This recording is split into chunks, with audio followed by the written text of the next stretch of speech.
Queen Inanna Snow was made a priestess, and I'm surprised in such a short time she was elevated to the status of a priestess.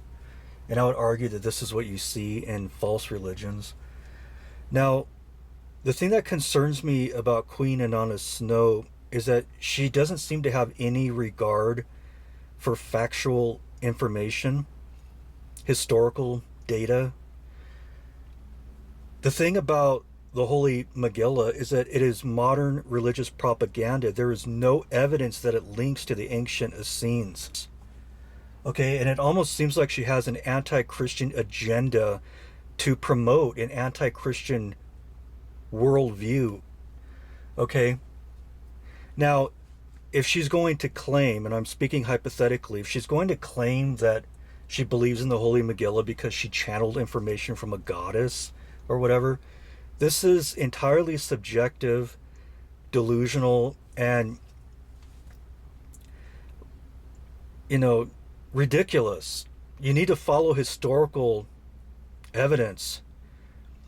If she feels that she's correct in her belief, well, that's subjective because other people feel differently. So you need to follow historical data. The Holy Megillah does not correspond to reality. It's propaganda. There's no evidence that Jesus endorsed veganism. When it comes to the canonical New Testament of the Bible, there are over 24,000 manuscripts in different languages supporting this in Greek, Latin, Syriac. There's no manuscripts for the Holy Megillah. This would concern a rational person with critical thinking skills. Something isn't true just because you like it, just because it makes you feel good, just because you believe in it. You need to follow actual evidence. Do you love truth or not? Now, if you're going to appeal to a conspiracy theory, then you need to have evidence for a conspiracy theory. I'm open-minded to conspiracy theories. I know that there have been conspiracy theories that turned out to be true, but they had supporting evidence. There's no evidence for a conspiracy theory supporting the Holy Megillah. This is false. This is a false religion. You need to be aware of this.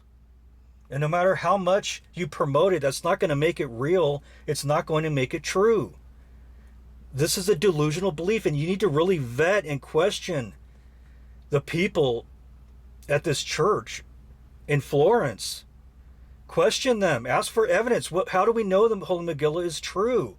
What's the supporting evidence? Is there any ancient oral traditions supporting it?